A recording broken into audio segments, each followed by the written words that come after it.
What if the history you've been taught is just the version they allowed? Lost empires, forbidden texts, erased revolutions. Their disappearance wasn't by chance. Top 10 untold facts. Generals, princes, philosophers, and the real people behind the masks. This isn't just history. This is the enigmatic veil. If history stays silent, listening is up to you. If it's not in the books, you'll find it here.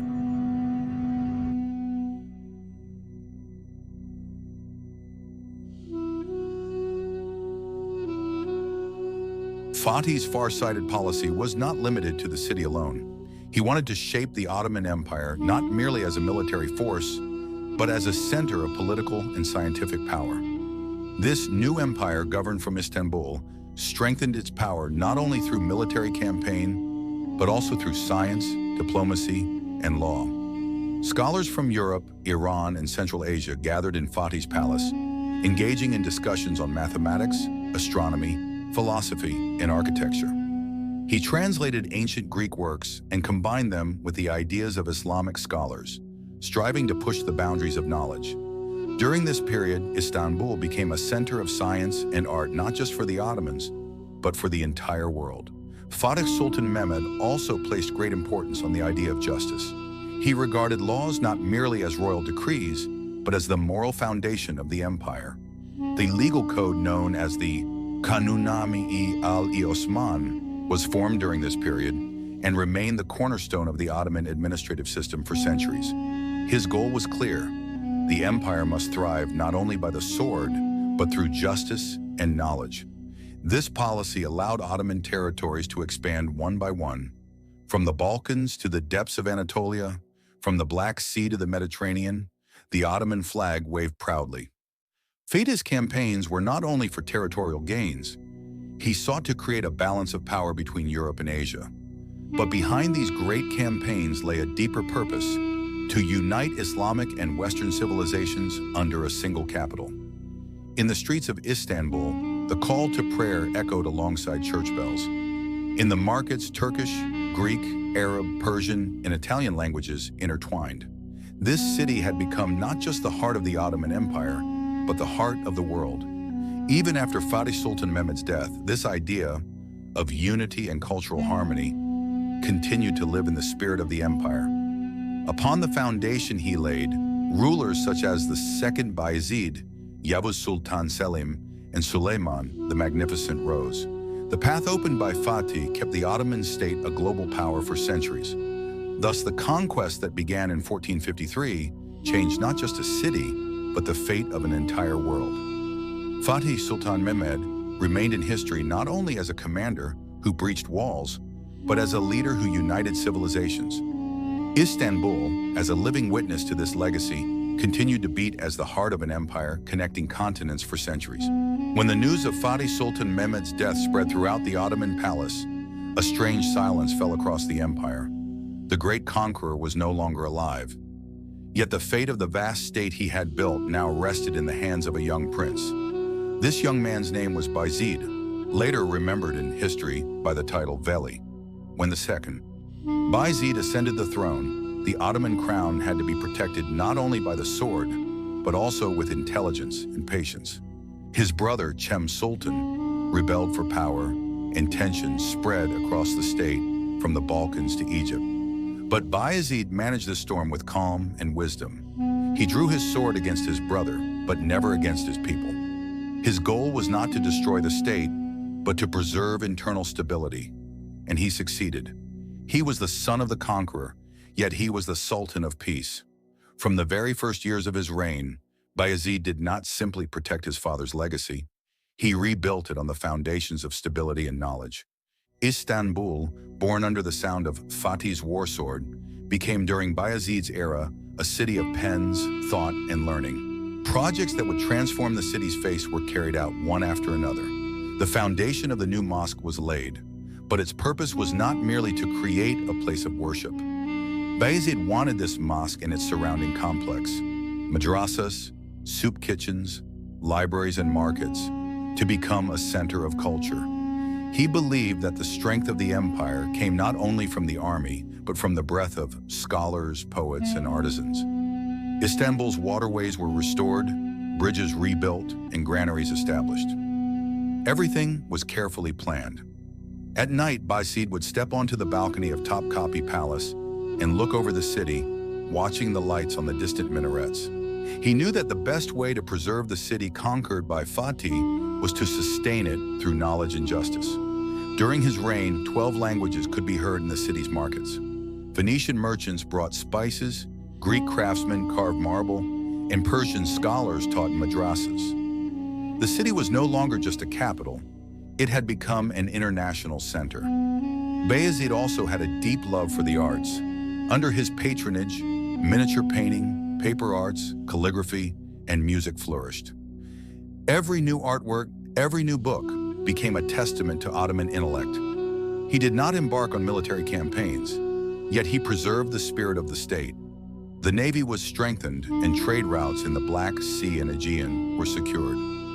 Dozens of ships arrived at the port of Istanbul daily, and the Spice Road and the Silk Road intersected in this city. Bayezid was also a ruler devoted to justice. He introduced new tax systems for the welfare of his people and reduced the burdens on peasants. Even the poorest citizen could come to the Sultan's palace, seeking justice without fear. Over time, calm and order prevailed in the streets of Istanbul. This silence was not lifeless. It was the voice of intelligence and stability. Bayezid transformed the city conquered by his father into a capital of culture.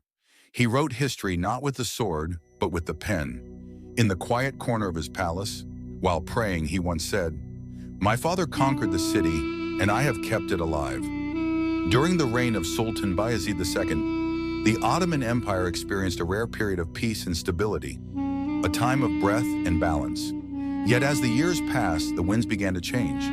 Behind the walls of the imperial palace, a new generation was rising, more ambitious, more determined, and far more driven by the spirit of war. Among Bayezid's sons, a fierce rivalry for the throne was taking shape. Two princes stood at the heart of this growing storm, Ahmed and Selim. Prince Ahmed was his father's favorite, educated, gentle, and diplomatic by nature. He valued knowledge, peace, and order. His manner was calm and measured, and both the court and the people admired him for his wisdom and justice. Prince Selim, however, was the complete opposite. Hardened by the battlefield, he was bold, decisive, and unafraid of risk. Selim believed in strength and expansion. Diplomacy meant little to him compared to the power of the sword. His presence in the palace radiated intensity. Even in silence, he seemed to command attention. By 1511, the fragile peace began to crumble. The Shahkulu Rebellion, also known as the Shahkulu Babatekali Uprising, erupted in Anatolia, inspired by the Kizilbash movement. The rebellion spread chaos through the empire's heartlands. Sultan Bayezid, now elderly and weary, could no longer respond to crises with his former vigor. Sensing weakness, Selim gathered his loyal army and began to challenge his father's authority directly. The empire stood at a crossroads, torn between an aging ruler seeking peace and a fiery son hungry for power. By 1512, the struggle within the palace could no longer be hidden. Bayezid, fearing that civil war would destroy everything he had built, made a painful decision. He abdicated the throne in favor of his son Selim. Selim ascended to power and soon earned the title Yavuz, meaning the stern or the resolute. His rule would mark the beginning of a new, harsher era in Ottoman history. After stepping down, Bayezid II set out toward Didymotiko in modern-day Greece. However, during his journey, he fell gravely ill near the town of Havsa. There, in a simple caravanserai, surrounded by a handful of loyal servants, the once great sultan passed away in silence in May 1512. His body was carried back to Istanbul, where he was buried in the courtyard of the Bayezid Mosque, beside the great monument that bore his name. Thus ended the life of the just and peaceful sultan, a ruler who built his era not with the sword, but with wisdom, culture, and faith in learning. After his death, the empire stepped into a new chapter, the reign of Yavuz Sultan Selim, an age of conquest, expansion, and transformation that would reshape the destiny of the Ottoman world forever. In May 1512, the aging and weary Sultan Bayezid II officially abdicated the throne in favor of his son, Selim. This marked the beginning of a new, strict, and decisive era in Ottoman history. The new Sultan, Yavuz Sultan Selim. From a young age, Selim was known for his cold-blooded, stubborn, and resolute nature. To ascend the throne, he opposed his father, eliminated his brothers, and ruthlessly removed internal chaos, earning him the nickname Yavuz, meaning the Stern. Unlike his father, whose reign was characterized by peace, scholarship, and calm, Selim's era was dominated by the sword, discipline, and power. As soon as he ascended the throne, he took measures to eliminate internal disorder. First came bloody confrontations with his brothers and their supporters.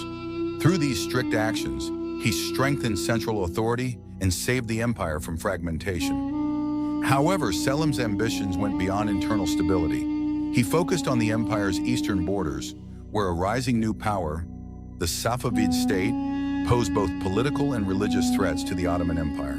The Safavid Shah, Ismail I, had established a vast empire at a young age. Not only a skilled commander, he was also regarded as a sacred leader. His followers, the Qizilbash, revered him not just as a ruler, but as a spiritual guide. This religious fervor also influenced many regions in Anatolia, spreading propaganda and drawing people to his cause. For Yavuz Sultan Selim, this was unacceptable. He viewed division and sectarianism within Ottoman lands as the greatest threat. Selim believed that if the Safavids were not stopped, the empire would face two religions, two thrones. In the spring of 1514, Selim made his decision. He set out eastward with a massive army assembled from across Anatolia, equipped with thousands of soldiers, hundreds of cannons, muskets, and the most advanced weaponry of the time. Shah Ismail, in contrast, commanded a smaller army of fiercely devoted warriors. Finally, on August 23, 1514, the two great forces met at the plain of Chaldiran in what is now eastern Turkey.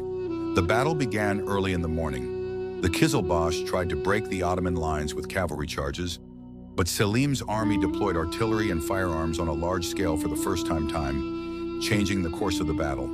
The Qizilbash cavalry could not withstand the firepower. By midday, the outcome was clear. Shah Ismail was seriously wounded and forced to retreat. The Ottoman army achieved a decisive victory, capturing Tabriz. This victory allowed the Ottomans to fully control eastern Anatolia, strengthen the empire's eastern borders, remove Safavid influence from Anatolia. Yet the battle was not only about territory. It represented the first major confrontation between Sunni and Shia Islam. The Chaldiran battle marked a division in the Islamic world that would last for centuries. For Yavuz Sultan Selim, the victory was more than a military success. It symbolized the triumph of his vision of an indivisible Ottoman Empire. But Selim did not stop there.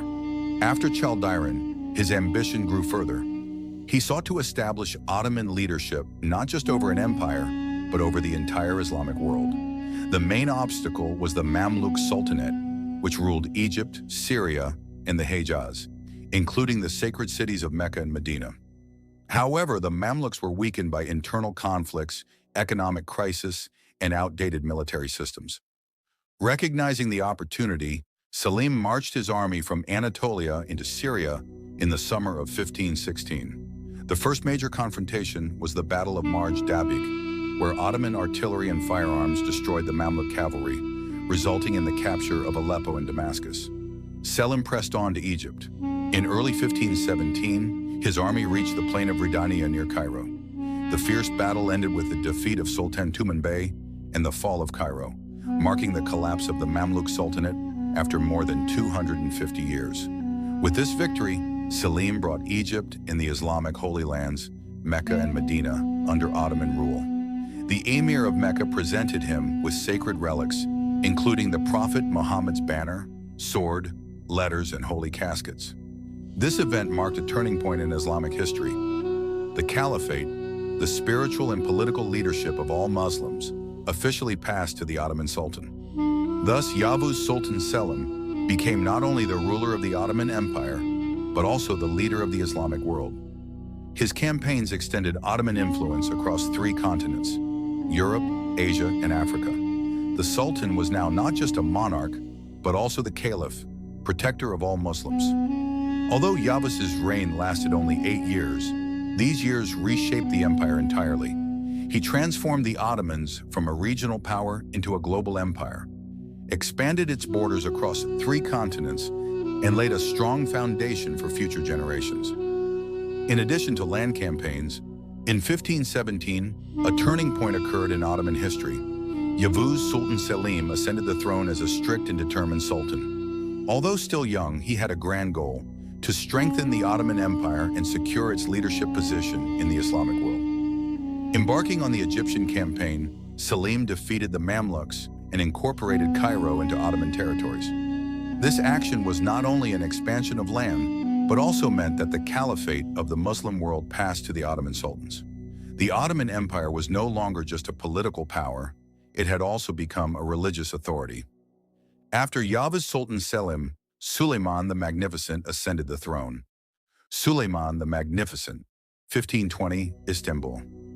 Sultan Suleiman is the longest reigning ruler of the Ottoman Empire and is historically known by the title, the Lawgiver. He was born in 1494, the son of Sultan Selim I. In 1520, after Sultan Selim I passed away, Suleiman ascended the throne at the age of 26. His accession came at a critical time for the Ottoman Empire, both politically and militarily, as the empire needed a new leader to ensure expansion and stability. During Suleiman's rise to power, court intrigues and political rivalries were present, but the young sultan quickly consolidated his authority. He began strengthening the empire through both military campaigns and administrative reforms. In his early years, Suleiman launched a series of campaigns to expand Ottoman influence in both Europe and the Near East. His reign is considered a golden age in Ottoman history, as culture, law, and the arts flourished. Upon ascending the throne, Suleiman's first step was to enter the palace and assess the state of affairs. He met with his viziers and high-ranking officials, carefully reviewing the empire's finances, laws, and administrative structures. As a young leader, he needed to familiarize himself with every detail of governance. Ensuring internal stability was one of his most important tasks. Conflicts among local beys and governors were settled by Suleiman, who restored order and maintained the unity of the state. At the same time, he reviewed the condition of the army, evaluated threats along the borders, and began preparing for future campaigns. The young sultan paid special attention to Europe and the Balkans, planning every move to strengthen the empire's power. Suleiman also focused on legislation. He studied existing laws and considered reforms, laying the foundation for his later reputation as Kanuni, the lawgiver. Thus, immediately after ascending the throne, Sultan Suleiman ensured internal stability, strengthened the army, and prepared the groundwork for future successes. Every decision he made aimed to increase the empire's power and usher in a new era in Ottoman history. Sultan Suleiman earned the title Kanuni because he was not only a powerful sultan, but also a just lawgiver. His primary focus was on internal order and justice. He systematized laws, creating a structured connection between the palace, state administration, and local authorities. He enacted legislation affecting all areas of public life, reforming the tax system, protecting the rights of landowners and peasants, strengthening military administration, and eliminating disorder in frontier regions. He also improved criminal and civil law, clarifying punishments and ensuring fair judicial decisions. These laws created a reliable legal system that extended throughout the empire, not just within the palace. The title Kanuni reflected his role as both a strong ruler and a fair lawgiver. Every action he took strengthened the empire and protected the rights and welfare of his people. Through both military achievements and legal reforms, Suleiman elevated the Ottoman Empire to its pinnacle. His attention was particularly focused on Europe, as demonstrating Ottoman power in both the East and the West was crucial. Suleiman's first major campaign was directed toward Belgrade. In 1521, he personally led the siege of Belgrade Fortress. He carefully inspected every unit of his army, giving tactical instructions to his commanders. This campaign allowed the Sultan to demonstrate his strength and prove his ability as a military leader. The capture of Belgrade provided the Ottomans with a significant advantage in Europe. It was crucial both for protecting the empire's borders and for establishing a strategic base for future campaigns. Suleiman's first campaign marked his initial step in uniting the army, displaying tactical skill and increasing the empire's influence. Thus, the young sultan demonstrated his power in both internal and external affairs, marking an unforgettable beginning in Ottoman history. After 1521, following the conquest of Belgrade, Sultan Suleiman expanded his efforts to further strengthen the Ottoman Empire. After capturing fortresses, security in the border regions was reinforced, and diplomatic as well as military relations with Europe were organized more systematically. In 1522, Suleiman turned his attention to naval affairs. He strengthened the Ottoman fleet, increasing Ottoman power in the Mediterranean. This aimed both to protect trade routes and to demonstrate Ottoman influence at sea. In 1526, the Battle of Mohacs took place. Suleiman's army defeated Hungary, significantly enhancing the Ottoman Empire's influence in Europe. From this period onward, a large part of Hungary came under Ottoman suzerainty. Suleiman also focused on internal reforms. He improved the laws, organized the taxation system, and regulated judicial affairs. These achievements earned him the title Kanuni, meaning the lawgiver. Furthermore, in the 1530s, Sultan Suleiman paid great attention to culture. He sponsored architecture, literature, and the arts, commissioning magnificent mosques and palaces in Istanbul. His reign is recognized as the Ottoman Golden Age, marked by both military and cultural excellence. Thus, after 1521, Sultan Suleiman expanded the empire's borders, maintained internal stability, and elevated Ottoman culture. Every action he took aimed to strengthen the empire and ensure the welfare of his people. After the 1530s, Sultan Suleiman devoted great attention to architecture. Under the guidance of Mimar Sinan, magnificent mosques were constructed in Istanbul. Large complexes were built alongside the mosques, including schools, hospitals, and baths. Palaces were also enhanced and expanded during this period. New palace buildings were constructed with interior decorations and gardens designed with exceptional taste and elegance. Bridges and water supply systems were reinforced, implementing projects to make the city's infrastructure more modern and functional. This period transformed Istanbul and other cities into not only political and military centers, but also magnificent hubs of culture and architecture. In 1526, a decisive chapter in Ottoman military history unfolded, the Battle of Mohacs. Sultan Suleiman the Magnificent personally led a large army into Hungary. This campaign was not just a conquest, it aimed to expand Ottoman influence in Europe and secure strategic borders. The battlefield was a vast plain near Mohacs, holding critical importance for both sides. Suleiman had organized his army meticulously, infantry, cavalry, artillery units, and janissaries all in their positions. He focused not only on military tactics, but also on maintaining the morale and discipline of his troops. The Hungarian army, led by King Louis II, was prepared but outmatched by the superior numbers and strategic advantage of the Ottoman forces. The battle was brief, yet intense and dramatic. The Ottomans utilized artillery firepower, coordinated cavalry attacks, and disciplined infantry movements to their full advantage. The outcome was a decisive Ottoman victory. King Louis II's forces were annihilated, and the king himself fell on the battlefield. This victory did not just bring a large portion of Hungary under Ottoman control, it also demonstrated Ottoman military dominance in Europe and secured a strategic advantage in the Balkans. Following Mohacs, Suleiman consolidated Ottoman borders and strengthened diplomatic ties. The Battle of Mohacs marked the beginning of Suleiman's firm foothold in Europe and a new era of Ottoman influence on the continent. The 1530s, the Ottoman Empire stood at the gates of Europe. After his great victory at Mohacs, Suleiman the Magnificent prepared for his next move. This time, the target was even farther, the heart of the Habsburg Empire itself.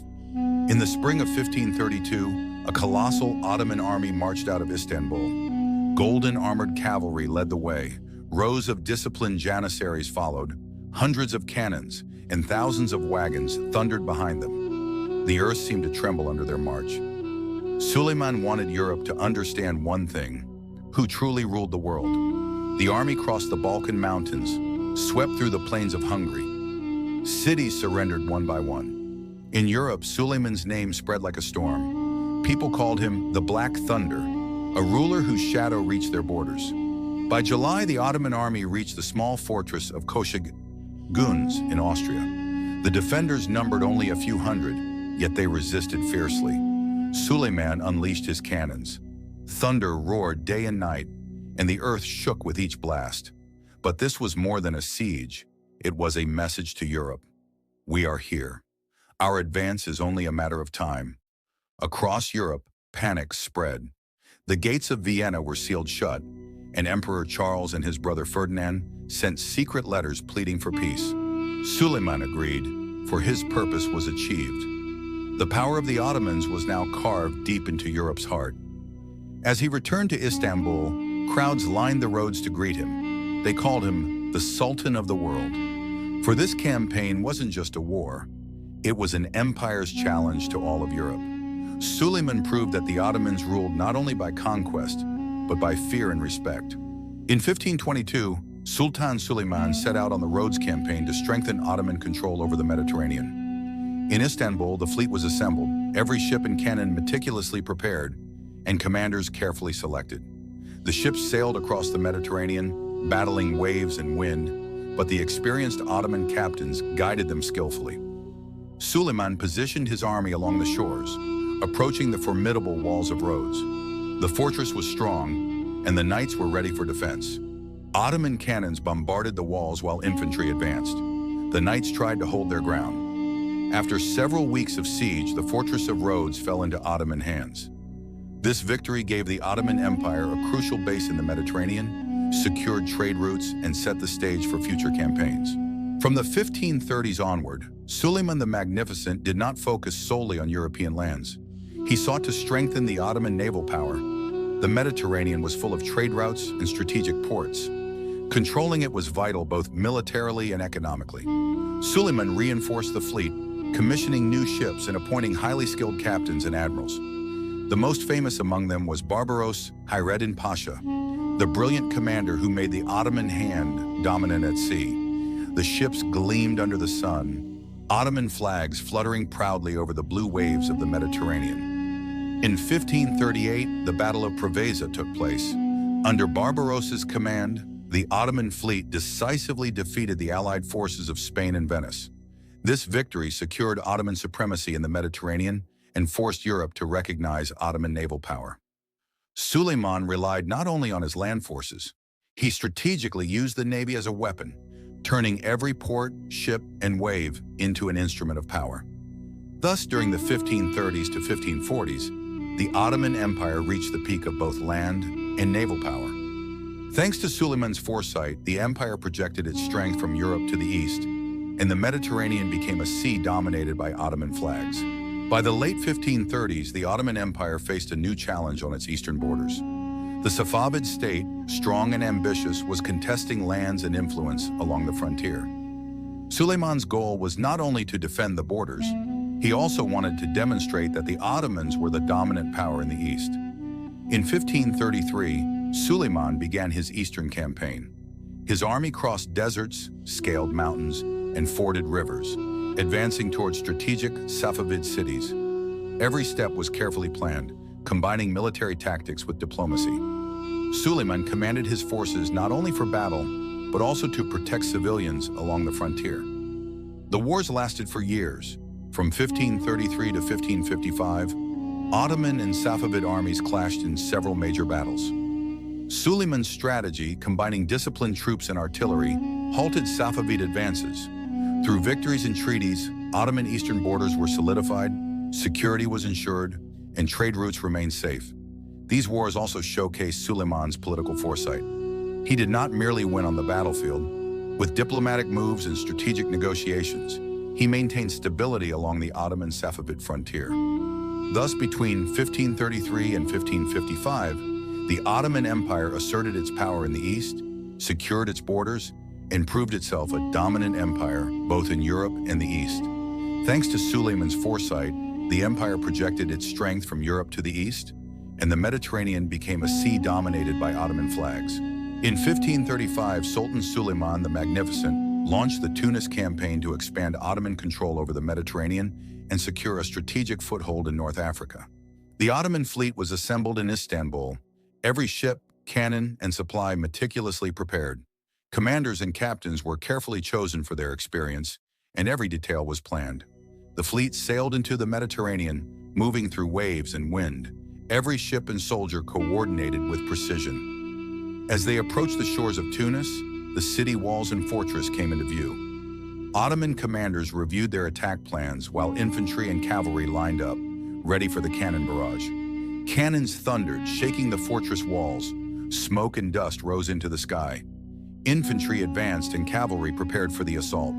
The city's defenders tried to hold their positions, but the overwhelming power of the Ottoman army forced them back.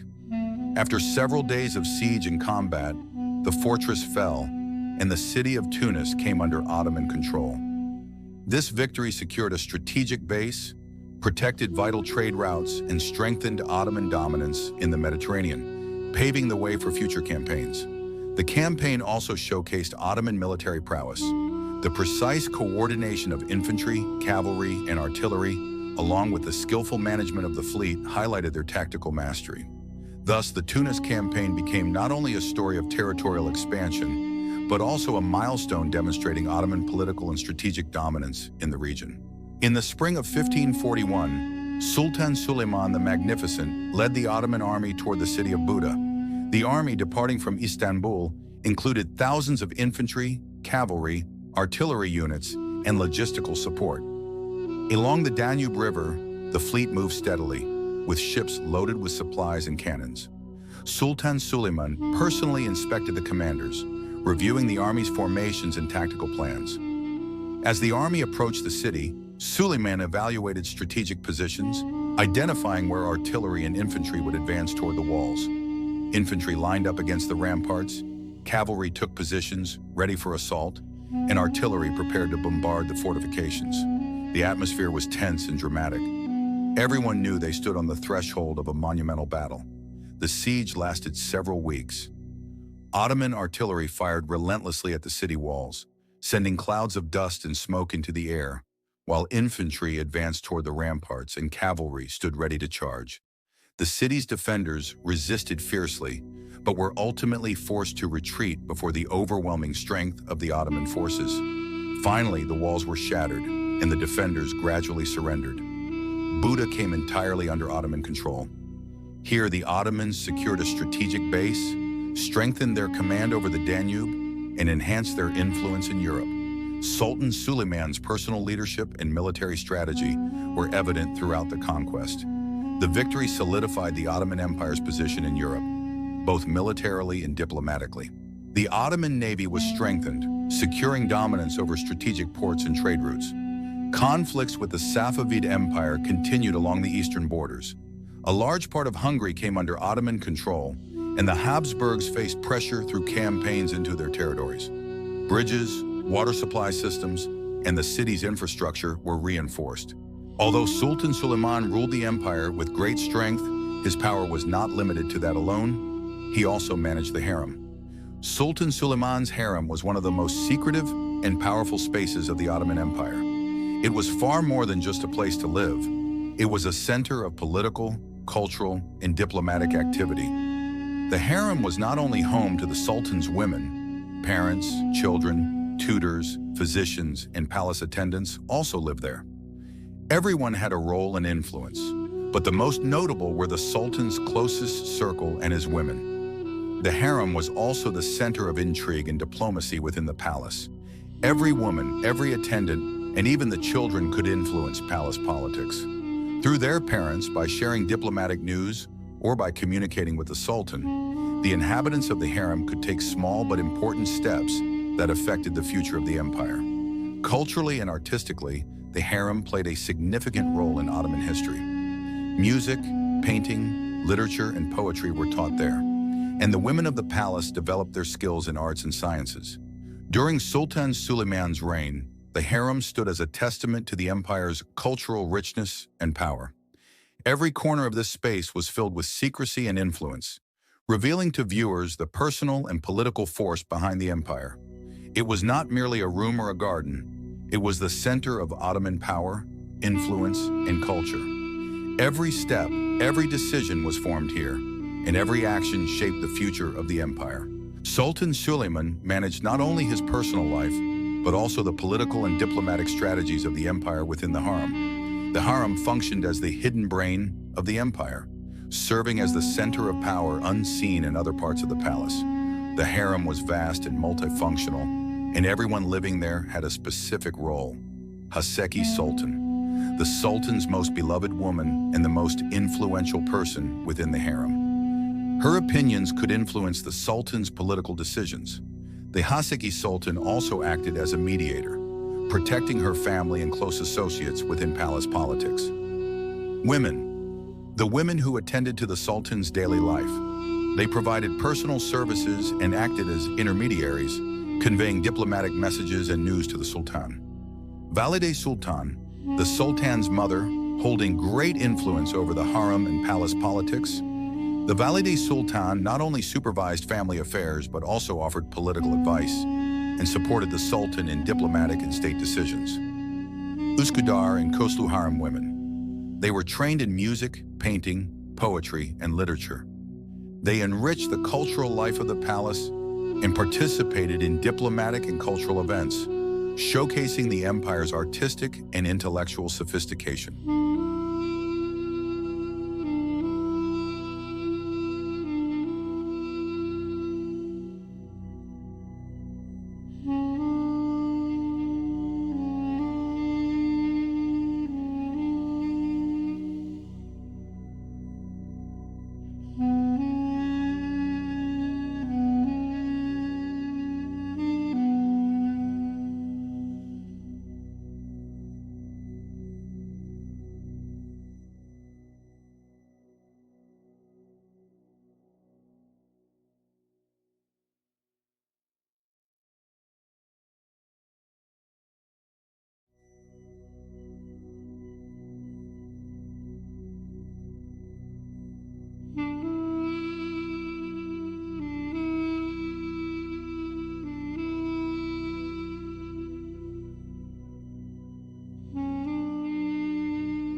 By the late 16th century, the Ottoman Empire faced a complex situation, both internally and externally. Sultan Murad III had been on the throne for many years, overseeing the empire's administration through wars, diplomacy, and domestic policies. Yet the fatigue of age and the pressures of decades had begun to affect his health. Between 1595 and 1603, a significant chapter in Ottoman history was coming to an end. Murad III had grown old, but he never relinquished his responsibilities. While the palace days seemed calm, behind closed doors and in council meetings, state affairs continued. Viziers and palace advisors sat with him daily, presenting documents and striving to maintain the empire's internal stability. As Murad III's health declined, tension grew within the palace. Everyone knew that a successor would soon be determined, a change that would shape the empire's future. The Sultan gave his last words in the council hall to his viziers. Let the state remain, let the people be protected. A few days later, in 1603, the Ottoman Empire reached a critical turning point. Murad III passed away. Following his death, Mehmed III ascended the throne. He was only 13 years old at the time. As a young and inexperienced sultan, his first days on the throne were filled with palace intrigues and the challenges of governance. His rise was accompanied by both victories and difficulties. Viziers, new generals, and diplomatic representatives constantly strategized around him, working to strengthen the young sultan's authority. In his early years, Mehmed III faced a critical period for the empire. He had to safeguard the administrative structures inherited from his parents while responding to new challenges. His attention to palace affairs, cities, and border fortresses, along with military and diplomatic planning, reinforced the empire's position. During Mehmed III's reign, tensions along the Ottoman-Safavid borders persisted. He strengthened fortresses, kept military patrols active, and protected strategic positions. At the same time, he focused on maintaining trade routes with Europe and strengthening the Ottoman Navy in the Mediterranean, relying on skilled sailors and strategists. From the late 16th to the early 17th century, the Ottoman-Safavid border remained a hotspot. Eastern Anatolia, Van, Erzurum, and the Azerbaijan region were strategically vital. Both empires sought control over trade routes, border fortresses, and mountain passes, leading to frequent skirmishes and battles. Ottoman commanders reinforced key fortresses and border posts. New walls and watchtowers were built in Van and Erzurum, and mounted patrols constantly monitored mountain passes. Cavalry and infantry regularly patrolled mountain paths, carefully observing every section of the border. Any movement by Safavid forces was reported immediately, and Ottoman forces responded promptly. The Ottoman-Safavid border operations under Mehmed III were crucial for protecting the empire's eastern frontier and maintaining strategic advantage. These campaigns strengthened both military readiness and the empire's political and economic position. While Mehmed III maintained stability along the borders, internal unrest and disorder emerged within the empire. In cities and villages, some local governors and dissatisfied citizens resisted Ottoman authority and attempted to expand their powers. Mehmed III, with his viziers, responded swiftly. Cavalry patrols and military units were sent to rebellious areas, city gates and fortresses were reinforced, and soldiers used a combination of diplomacy and force to restore order. These operations successfully quelled the uprisings, restored stability in the cities, and ensured internal security. This period marked a critical phase in Mehmed III's development as a young and capable leader. After many years on the throne, Mehmed III passed away in 1621. The young sultan who had ascended the throne so early had protected the empire's borders, ensured internal stability, and successfully managed Ottoman-Safavid frontier operations. Days in the palace were calm, yet everyone knew the empire was losing a great leader. Viziers and close advisors gathered around the sultan, reflecting on his achievements and planning for the future. Mehmed III's death marked a turning point in Ottoman history. An era came to an end, and the empire prepared to welcome a new sultan. His legacy of border strategy and internal stability remained as an example for future rulers. Ahmed became the Ottoman Sultan in 1603, following Mehmed III. As a young sultan, managing internal and external challenges was a significant responsibility.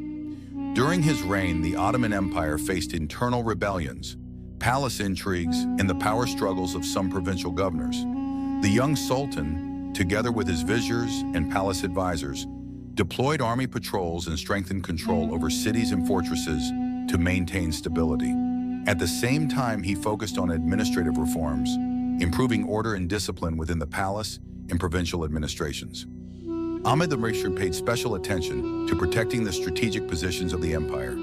He reinforced fortresses along the Ottoman-Safavid border, kept the army ready, and sought to secure trade routes in the Mediterranean and Europe. The Ottoman navy was strengthened during his reign, and regular border patrols ensured the security of the empire's frontiers. Ahmed I left a significant mark not only in governance, border policy, and internal stability, but also in architecture and culture. During his reign, attention to the palace, mosques, and urban infrastructure increased, showcasing the refined aesthetic of Ottoman art. Sultan Ahmed Mosque, Blue Mosque. Ahmed I's most famous project was the construction of the Sultan Ahmed Mosque in Istanbul. This mosque was not only a place of worship, but also a pinnacle of Ottoman architecture. It combined traditional Ottoman architectural elements with the intricate details of Islamic art. A large interior adorned with blue tiles, monumental domes, slender minarets, and delicate mosaics. The interior decoration, rich and harmonious in color, offered worshippers both a spiritual and aesthetic experience. The Sultan Ahmed Mosque symbolized the Sultan's power, aesthetic taste, and the cultural richness of the empire. Its construction also aimed to strengthen the Sultan's influence among the people and in religious matters. The fine details and decorations conveyed both religious and political messages, reflecting the empire's strength and the Sultan's patronage. During Ahmed I's reign, the palace also supported literature, music, and scientific activities. Scholars, poets, and artists were patronized, and along with architecture, the cultural life of the palace and city flourished. Ottoman art expressed itself in artworks, palace decoration, and daily life. Ahmed I's contributions to architecture and culture left a lasting mark on Ottoman history. His name is remembered not only for the Sultan Ahmed Mosque, but also as a symbol of Ottoman aesthetic excellence and cultural achievement. These projects became a cultural and spiritual legacy for both the local population and future generations. Silali rebellions. During Ahmed I's reign, the Ottoman Empire faced significant internal challenges. The Silali uprisings occurred in Anatolia, involving peasants, provincial governors, and some military forces who resisted central authority. Causes of the uprisings. Increased taxes and economic hardships caused unrest among the rural population. Local beys and provincial governors expanding their authority clashed with central power. Delays in military pay for soldiers and janissaries added to social tensions. Ahmed I's response. The young sultan took decisive measures to suppress the uprisings. Army caravans and cavalry patrols were sent to rebel areas. Control over cities and fortresses was strengthened, and rebel movements were monitored. A combination of diplomacy and force brought the uprisings under control, reinforcing central authority. Suppressing the Silali revolts demonstrated Ahmed I's agility and strategic leadership at a young age. These actions strengthened central authority and maintained internal stability in the empire. Ottoman Safavid border operations. During Ahmed I's reign, 1603 to 1617, the Ottoman Empire's eastern frontiers, especially in Van, Erzurum, and Azerbaijan, were of critical strategic importance. These borders were vital for protecting trade routes and maintaining political and military dominance. The Ottoman Safavid border operations under Ahmed I strengthened military readiness, protected the empire's political position, and ensured strategic advantage. These operations were crucial not only for frontier security, but also for maintaining the economic and political stability of the empire. Sultan Ahmed I ruled the Ottoman throne from 1623 to 1648. During his reign, the empire faced both internal and external pressures. The Silali uprisings and tensions along the Safavid border were among the main challenges. Despite these difficulties, the borders and military readiness remained relatively stable. Ahmed I died at a young age, as years of governance and stress had taken a toll on his health. His death caused a brief period of political instability in the empire. His son, Sultan Ibrahim, ascended the throne. Ibrahim's youth and inexperience increased palace intrigues.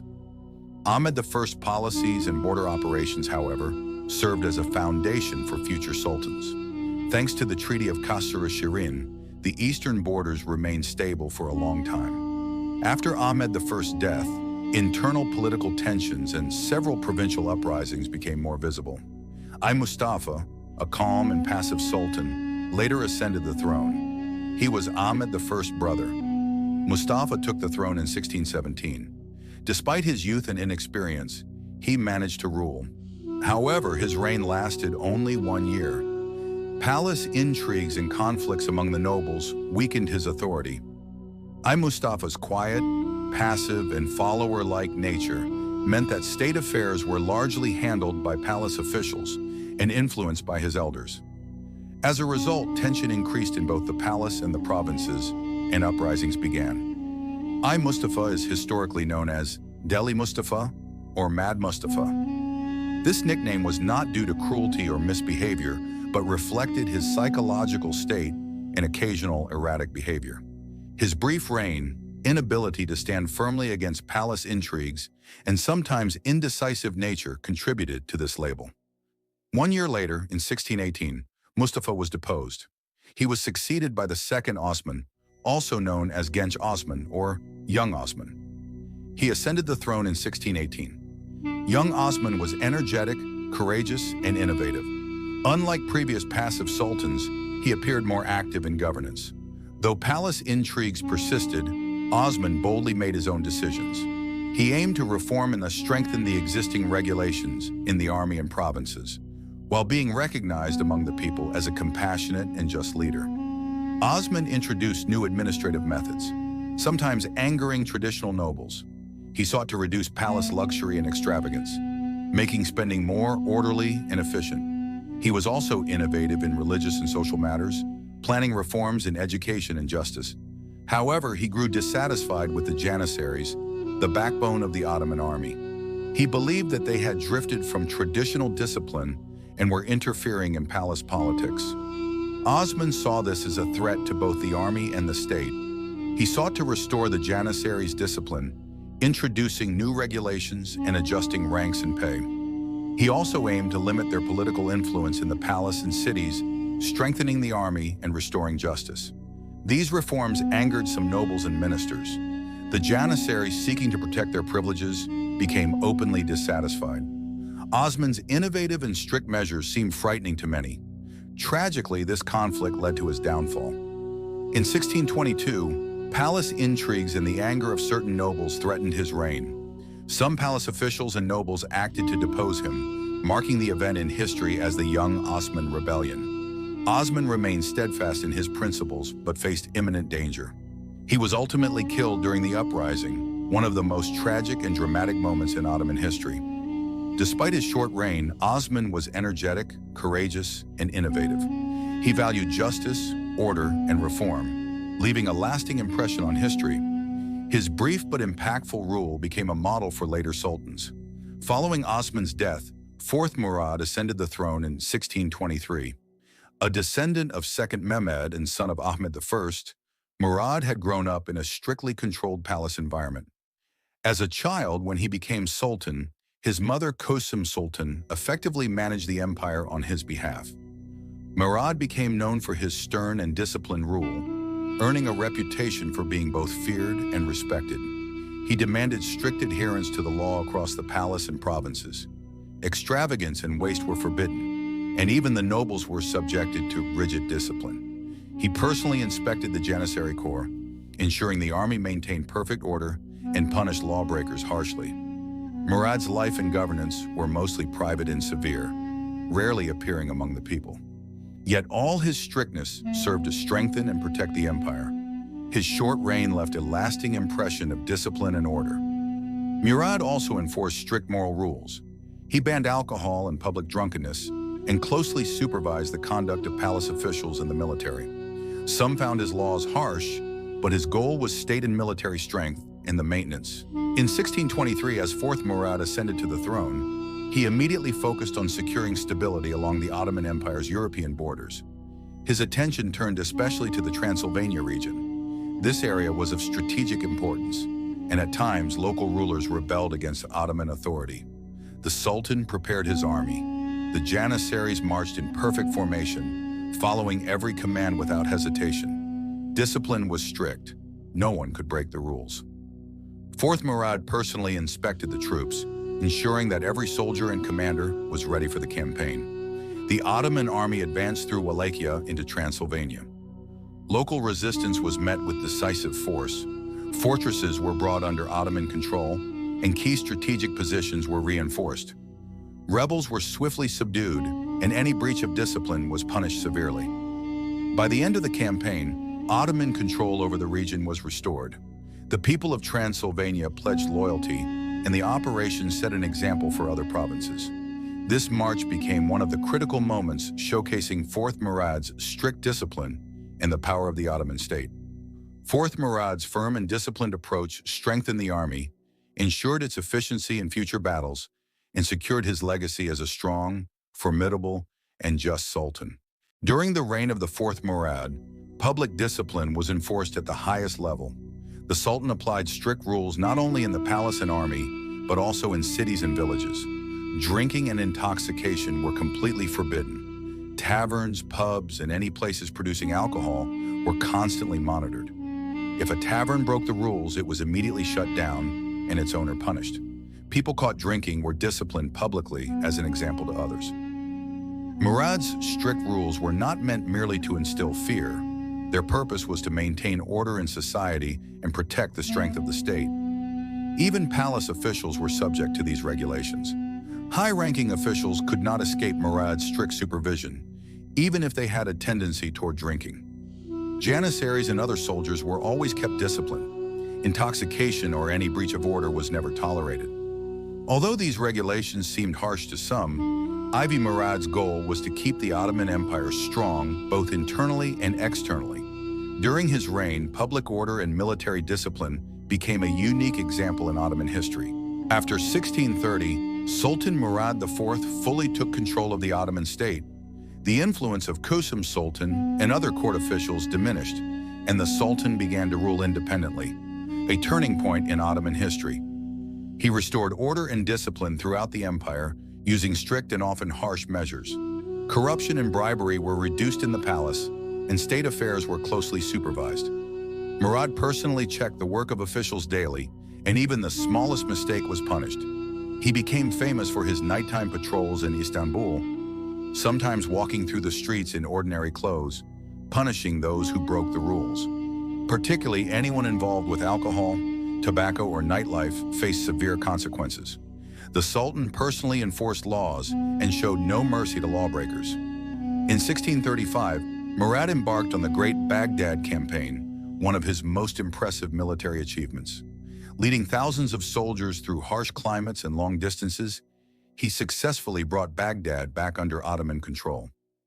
This victory elevated Murad's reputation. He was seen as the iron-willed sultan, both in the army and among the people. However, this relentless lifestyle and constant tension took a toll on his health, and in 1640, at just 27, Murad passed away. Following his death, the Ottoman throne was left vacant, shocking the palace as no immediate heir seemed ready. Yet Murad's brother, Shehzad Ibrahim, was still alive. Having spent years confined in palace quarters, living in fear and isolation, Ibrahim was now required to ascend the throne. Hesitant to believe in Murad's death, he was finally shown the Sultan's body and then crowned in 1640 as Sultan Ibrahim I. Ibrahim's reign proved difficult and turbulent. Psychologically fragile and inexperienced, he struggled to manage the empire. Kusum Sultan regained influence, controlling both her son and state affairs. Luxuries, extravagance, and palace intrigues resurged. Ibrahim became known in history as Deli Ibrahim, Crazy Ibrahim, due to his indecisive and sometimes erratic behavior. Despite these challenges, key events occurred under his reign, especially the Cretan War with Venice. Beginning in 1645, this long-running conflict lasted 23 years. Crete, strategically located in the heart of the Mediterranean and vital for trade, was a coveted prize. Early Ottoman attacks swiftly captured Chania, but Venice resisted, cutting supply routes and prolonging the conflict. The most intense phase was the 21-year siege of Candia, with constant bombardments, tunnel digging, and destruction. Defenders resisted fiercely, and the Ottoman forces grew weary, draining the empire's resources, until 1656, when Köprülü Mehmed Pasha restored order, strengthened the navy, and systematically captured Venetian positions. By 1669, Candia fell to the Ottomans, and Venice sued for peace, marking one of the empire's last major naval victories.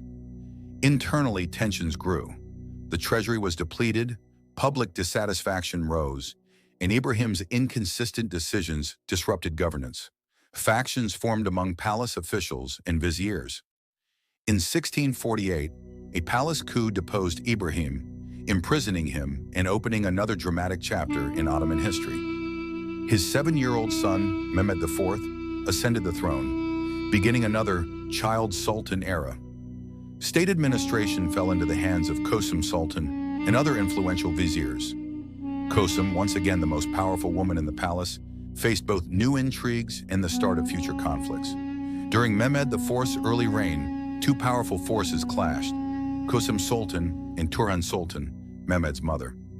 This struggle wasn't just a battle between women, but a fight for the empire's future. Kösem, experienced and cunning, had dominated Ottoman politics for decades and aimed to replace Mehmed with a more manageable grandson. Turhan, younger but determined, sought to protect her son's position and secure her own influence. The palace split into two factions. Kösem's plot to remove Mehmed was discovered, and in August 1651, she was strangled by palace attendants. Turhan Sultan then assumed the title of Valide Sultan, becoming the primary authority in state affairs. Turhan, though young, was wise and pragmatic. Recognizing the need for strong governance to maintain stability, she appointed Köprülü Mehmed Pasha as Grand Vizier, beginning the Köprülü era, which marked the empire's revival. Mehmed Pasha was strict but fair, eliminating corruption, restoring order, and strengthening the army. His policies were later continued by his son, Fazıl Ahmed Pasha, under whose leadership the Ottomans finally captured Crete in 1669. Fourth Mehmed's reign was remembered not only for military victories, but also for palace reforms and the restoration of order. However, over time, Mehmed became more interested in hunting and leisure, earning the nickname Avcı Mehmed, Mehmed the Hunter. Between 1670 and 1680, the empire maintained its borders in both the west and east, but the 1683 siege of Vienna became a pivotal moment. Led by Grand Vizier Kara Mustafa Pasha, the initially successful campaign ultimately failed, weakening the Ottoman position in Europe. Wars, internal conflicts, and economic struggles undermined Mehmed IV's influence. In 1687, unrest and uprisings within the army forced him to abdicate. Thus, the reign of Turhan Sultan and Mehmed IV symbolized both the empire's revival and its internal challenges. On one hand, the Köprülü reforms restored order and strength. On the other, military campaigns and palace intrigues highlighted the empire's vulnerabilities. Historians often call this period the last strong breath of the Ottomans, as the empire began to gradually weaken after these years. After Fourth Mehmed was deposed in 1687, his brother Suleiman II ascended to the throne. This period followed the defeat at Vienna and marked a time when the empire was weakened, and the confidence of both the army and the people had declined. Suleiman II was already elderly and had spent many years in a secluded palace life, with little experience in state administration. When he came to power, the imperial treasury was empty. The army's discipline had deteriorated, and rebellions had broken out in the provinces. Consequently, he entrusted the administration to the Köprülü family. Fazıl Mustafa Pasha, the grandson of Köprülü, became Grand Vizier and began restoring state order. He implemented reforms, making taxation fair, reorganizing the army, and banning corruption. He also planned campaigns to reclaim territories lost in Europe. However, in 1691, he was killed during the Battle of Slankamen, which was a great loss for the Ottoman army. Suleiman II fell ill after Fazıl Mustafa Pasha's death and died at the end of 1691. He was succeeded by his brother, Ahmed II. Wars continued during Ahmed II's reign. The 1680s to 1690s were a period of consecutive wars, economic hardship, and internal unrest for the Ottoman Empire. After Ahmed II's death, Mustafa II ascended in 1695. He was considered one of the last bold sultans in Ottoman history. Mustafa II continued campaigns against Austria and other European states. During his reign, the Battle of Zenta, 1697, took place, resulting in a severe Ottoman defeat. Following this, the Treaty of Karlowitz, 1699, was signed, marking the first major territorial losses officially recognized by the empire. The Ottoman Empire, once feared across Europe, now appeared weak in European diplomatic affairs.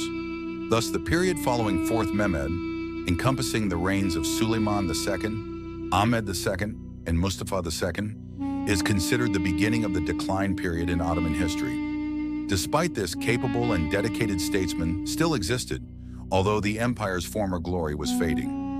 In 1703, Ahmed III ascended the throne after Mustafa II and attempted to stabilize the empire. His reign became known as the Tulip Era, named for the emphasis on culture, art, and beauty in the palace. During Ahmed III's rule, the Ottoman Empire faced several European challenges, including wars with Austria and Russia. However, these conflicts were increasingly resolved through diplomacy and treaties rather than prolonged battles. One notable engagement was the Pruth Campaign, 1711, where the Ottoman army achieved success against Russian forces and prevented major territorial losses. Ahmed III also introduced internal reforms and attempted changes to laws. He regulated palace expenses and took measures to reduce corruption and waste in the bureaucracy. He worked to maintain army discipline, though the janissaries and provincial elites still held significant influence, sometimes limiting the Sultan's decisions. Ahmed III's era is also remembered for cultural and artistic development. Luxurious gardens, pavilions, and mansions were constructed, libraries were expanded, and music and poetry flourished in palace life. The period symbolized opulence and refinement among the Ottoman aristocracy. Social order and stability were maintained, and governance was conducted through palace ministers and provincial elites, though the Sultan retained authority over major decisions. Ahmed III died in 1730, after which there was a period of tension in the empire. He was succeeded by his son, Mahmud I, marking the beginning of a new era in Ottoman history. 1730. The streets of Istanbul were boiling with unrest. Sultan Ahmed III had been forced to abdicate, and now Mahmud I had ascended the throne, a wise, quiet, and cautious ruler. But the new sultan found himself immediately caught between two fires, the rebels on one side and the palace officials on the other. Patrona Halil, the leader of the uprising, now acted as if he were the ruler. He entered the palace freely, gave orders to ministers, and intimidated everyone around him. His name was spoken in whispers, with fear. Yet Mahmud I remained silent. He knew that one wrong move could throw the city back into chaos and flames. So instead of open confrontation, he chose patience. He spoke gently to the rebels, promised reforms, and granted a few of their demands. Patrona Halil began to believe he had truly won, that the Sultan feared him. But behind the curtain, Mahmud I was quietly preparing a precise and deadly plan. He secretly called for his most loyal commanders and said, "Be silent. When the time comes, do it swiftly. Before sunrise, they will all be gone." A few days later, in the early dawn, the gates of Topkapi Palace were closed. The air was calm, the city still asleep. Patrona Halil arrived at the palace, arrogant and confident as always. But this time, those who greeted him were different. The gates locked behind him. Within minutes, it was over. Patrona Halil and his closest men were executed in silence. Some were strangled, others killed by the sword. Istanbul fell into stillness. The noise of rebellion faded away, replaced by fear and silence. People began to speak the Sultan's name with hope again. Order had been restored, but everyone knew this peace did not smell of tulips. It smelled of fear. And so, in 1730, the tulip era came to an end. Luxury, extravagance, and joy gave way to caution, restraint, and control. Sultan Mahmud I tried to rebuild the empire, but the fire lit by Patrona Halil remained in memory. a warning forever carved into Ottoman history. Never let the silence of the people last too long. After 1730, the Ottoman Empire faced both internal and external challenges. Rebellion and unrest were particularly noticeable in Istanbul and other major cities. Although Mahmud I tried to restore peace and order, some of his strict tax policies and efforts to strengthen central authority caused dissatisfaction among the people. In Istanbul and other cities, confusion and tension spread through the markets and among the streets. People, especially the poor, grew angry as they saw the lavish lifestyle of the palace while they struggled to survive. Mahmud I used his loyal soldiers and palace supporters to calm the rebellious groups. Leaders like Patrona Halil were secretly eliminated, and some groups were forcibly brought under control. Yet the fear and discontent among the population had not completely vanished. People still approached the orders of the palace and the sultan with caution. The unrest in Istanbul also affected some provinces. There was corruption and rivalry among palace officials. Some tried to exploit the people's discontent for their own political goals. Provincial governors occasionally clashed with the central authority, sometimes collecting illegal taxes and sparking local uprisings. The condition of the people. Many lived in hunger and poverty. In some regions, markets were chaotic. Prices rose, and people crowded the streets in search of food. Rebellion and disorder were also linked to social injustice and the weakness of central authority. The reign of Mahmud I is remembered not only for foreign wars, but also for internal unrest and uprisings. The mood of the population was mixed, fear and hope intertwined.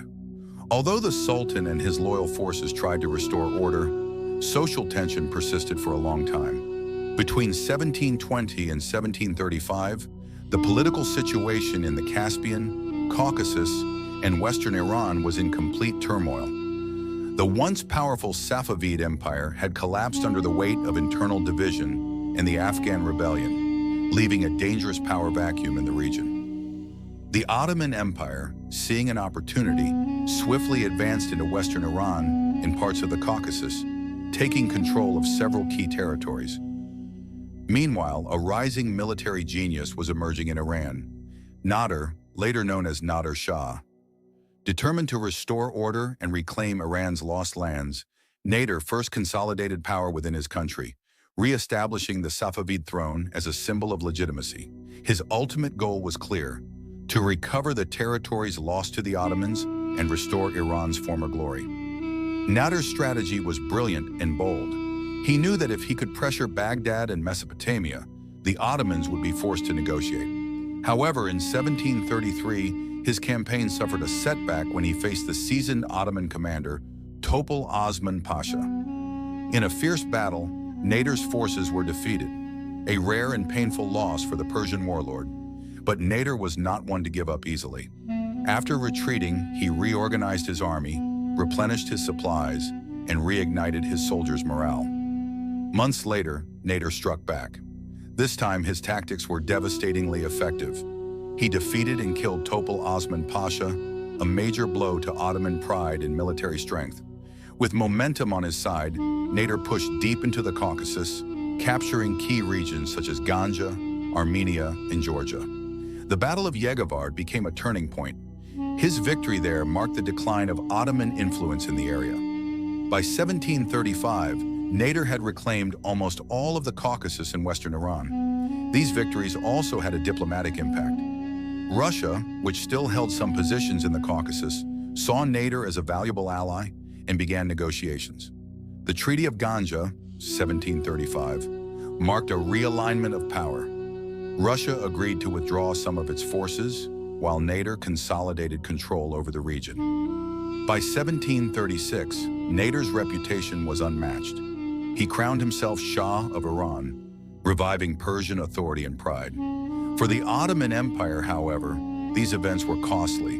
The wars drained resources, destabilized border regions, and complicated Sultan Mahmud I's efforts to restore internal order. In the years that followed, uneasy truces and short-lived treaties defined Ottoman-Iranian relations.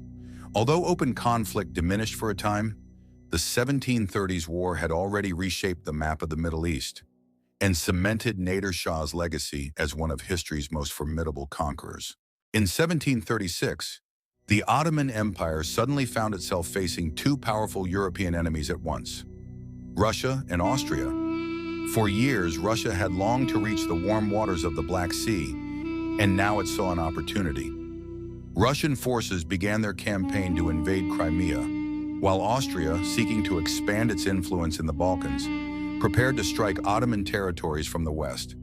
It was one of the most dangerous moments for the empire. Sultan Mahmud I, already exhausted from the recent wars with Iran, was now under immense pressure from both the north and west. Yet, despite these challenges, the Ottoman Empire still commanded one of the most battle-hardened armies in Europe. In 1736, Russian commander Field Marshal Munich led a massive army into Crimea. His goal was clear: to seize the peninsula and destroy Ottoman control over the Black Sea. The Russian army captured Azov, advanced deep into Crimea, and even burned Bakhchisarai, the Crimean Khanate's capital. But their success didn't last long. Soon, disease, starvation, and the harsh climate devastated their ranks. Thousands of Russian soldiers perished, not in battle, but from plague and hunger. Munich had no choice but to retreat in defeat. Despite this setback, Russia attacked again in 1737, capturing the fortress of Ochakov. However, the Ottomans quickly counterattacked, regaining much of the lost ground. Along the Dniester and Dnieper rivers, the fighting was brutal and bloody, but the Ottomans' resilience prevented the Russians from advancing any further south. Meanwhile, in 1737, Austria entered the war, launching an invasion through Serbia and Bosnia. But the Austrian army made a grave mistake. They underestimated the discipline and ferocity of the Ottoman soldiers. Under the leadership of brilliant commanders like Hekimolu Ali Pasha and Veli Pasha, the Ottoman army struck back fiercely. The turning point came with the Battle of Niš, 1737, where the Ottomans crushed the Austrian forces, forcing them to retreat northward. In 1738, Ottoman victories continued near Vidin and Bosnia, regaining lost territories and morale. But the most decisive moment came in 1739, the Siege of Belgrade. This was one of the most glorious Ottoman victories of the 18th century. The Ottomans surrounded the fortress city of Belgrade, a stronghold of immense strategic and symbolic importance. Using artillery bombardments, cavalry charges, and blockades across the Danube River, they completely shattered Austrian defenses. The victory was overwhelming. Austria immediately sued for peace. On September 18, 1739, the Treaty of Belgrade was signed between the Ottoman Empire and Austria, and soon after, a separate agreement with Russia. It was a major diplomatic and military triumph for the Ottomans. The empire had regained its lost lands and reasserted its power in Europe. Key terms of the treaty: Belgrade was returned to Ottoman control. Austria agreed to withdraw from Serbia and Wallachia. Russia renounced its right to maintain a navy in the Black Sea and recognized Ottoman supremacy in the region. The Treaty of Belgrade became one of the greatest diplomatic victories of the 18th century Ottoman Empire. It stabilized the northern borders, restored the empire's prestige, and sent a clear message to Europe. The Ottoman Empire was still a formidable power. For Sultan Mahmud I, this was not just a political victory, but also a personal one. Despite internal unrest and the strain of previous wars, he had successfully protected the empire's frontiers and restored order. Following this peace, the Ottoman Empire entered nearly 2 decades of relative stability. Trade revived, the economy improved, and the army regained much of its strength. During the reign of Sultan Mahmud III, 1730 to 1754, the Ottoman Empire experienced a remarkable cultural and intellectual revival. Despite political and military challenges, many new madrasas and libraries were established. These institutions offered more than just religious education. They also taught mathematics, philosophy, astronomy, geography, and natural sciences. Students enhanced their skills in scientific reasoning and logic alongside Quranic and religious studies. Libraries collected both ancient and contemporary manuscripts, providing scholars with ample resources for research and study. The courtyards, interiors, and classrooms of these madrasas were adorned with exquisite art, elegant woodwork, and stone carvings, cultivating aesthetic appreciation alongside intellectual growth. Sultan Mahmud III himself had a deep appreciation for music and literature. The palace hosted literary and musical gatherings where poets, musicians, philosophers, and scholars were invited. The Sultan personally patronized talented artists, offering them opportunities to flourish. Live musical performances, poetry recitals, and philosophical debates were held within the palace, enriching not only the royal court, but also influencing the wider intellectual and cultural life of the city. During this period, Ottoman arts, music, literature, and sciences flourished. Miniature paintings, book arts, musical compositions, and scientific manuscripts became widely circulated. This era stood out in Ottoman history for the restoration of cultural heritage and the support of intellectual pursuits, leaving a rich cultural legacy for future generations. Despite ongoing political and military difficulties, Sultan Mahmud III's patronage fostered significant progress in education, scholarship, and the arts. The combination of new madrasas, libraries, palace gatherings, and sponsored artists marked this period as a time of cultural and intellectual revival in Ottoman history.